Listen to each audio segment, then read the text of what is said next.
Enzo Recto, kalaban ang katiwalian at kasinungalingan, kakampi sa katotohanan at kabutihan.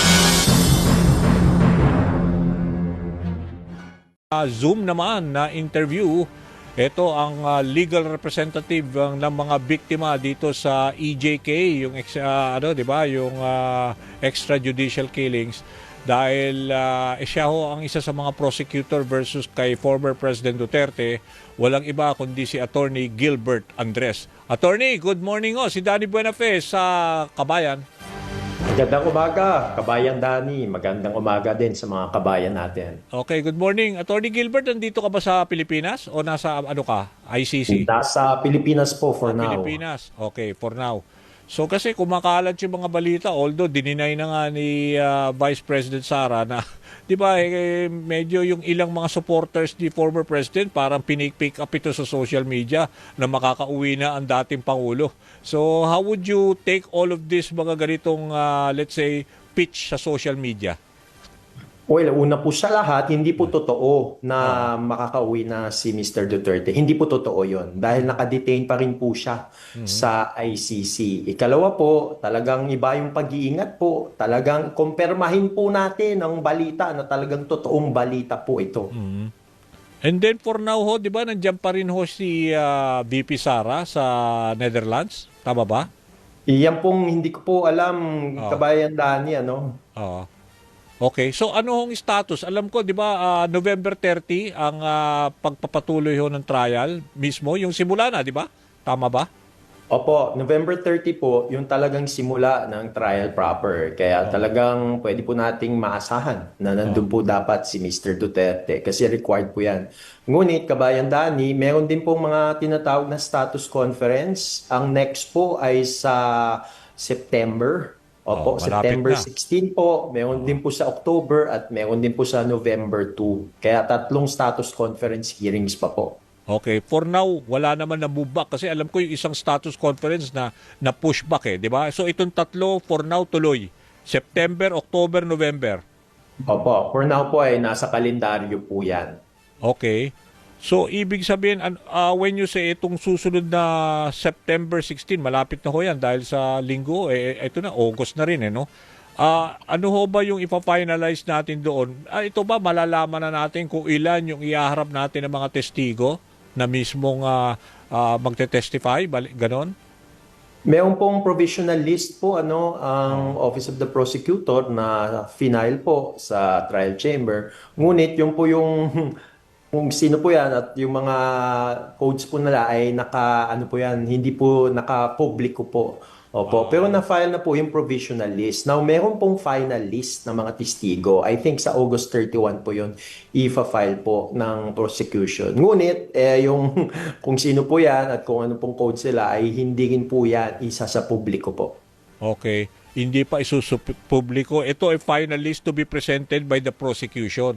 Opo, August 31 po yan. August 31. Pero do you have at least how many na witnesses? Actually, sinabi naman po talaga yan ng Office of the Prosecutor nung first Oo, di conference. ko na maalala How many ba? At saka Opo, yung parang yung classification o yung anong klaseng witness ito may 30 something na mukhang mabibigat parang how do you call that? There is a term they use it Okay. Yung sinabi po ng prosecutor nung first status conference hearing ay there are 60 to 70 po na mga Yun. testigo. Oo. Now, meron din pong mga sinatawag na insider witnesses. Sinabi Ayun. din po yan ng prosecutor. At kung di ko lang po, kung maalala ko po, siguro mga 30? 30 Oo, yata 30 if I'm not Oo, mistaken. insider witnesses. Oo. Opo, insider witnesses po. Tapos meron din po mga crime incident related witnesses po. Oo. So, yun po yung nasa publiko po ng Office of the Prosecutor. Oo, kasi I'm very much interested dito sa insider witnesses. Ito kasi yung more or less nakakaalam nung operation ng Davao Death Squad. Di ba parang ganon, Attorney Gilbert? Sige, ganito, i-general ko na lang Oo. Yung insider, syempre alam nila kung anong naging sistema, anong naging modus Naging operandi. bahagi sila. Ganon di ba? Opo, naging bahagi po sila at meron po talaga silang personal knowledge dun sa modus operandi. Kaya yun po yung kahalagahan ng insider witnesses po. Oo. So, pag sinabing insider witnesses, mga names like Arturo Las Cañas might be there to testify. As part of the insider witness siya. Ganon, di ba?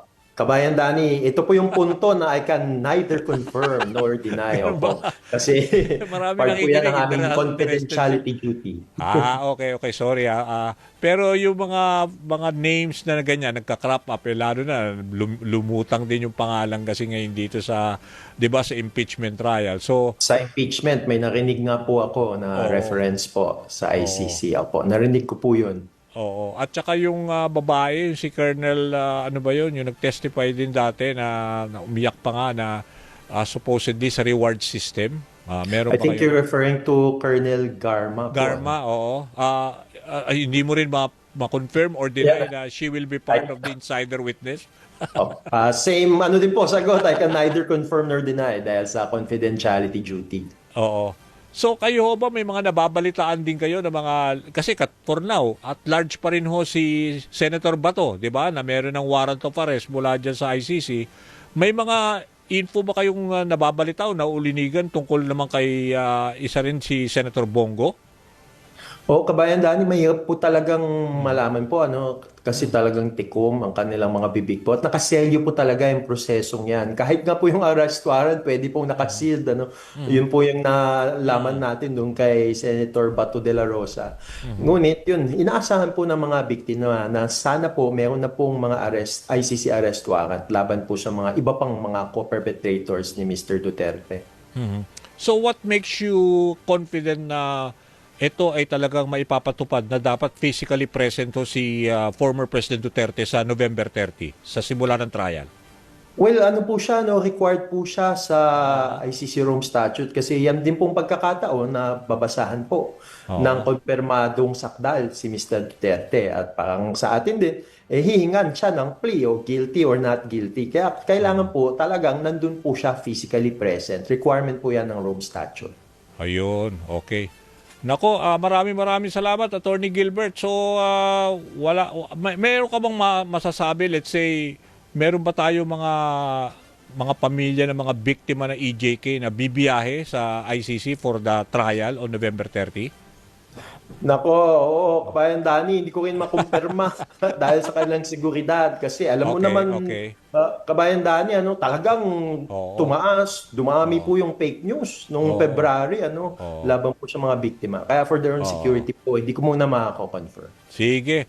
Okay, understand naman namin lahat yung mga sinabi nyo. Anyway, nakatutok ko kami dyan sa sa November 30 at syempre itong mga status conference ko starting September. Maraming salamat, Attorney.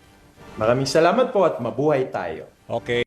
Bunyog, halikan na kasama ka. Bunyog, kapag buklod ay may pag-asa. Luzon, Visayas, Mindanao, isa ang pananaw. Sa bagong Pilipinas ang bunyog isisigaw. Bunyog,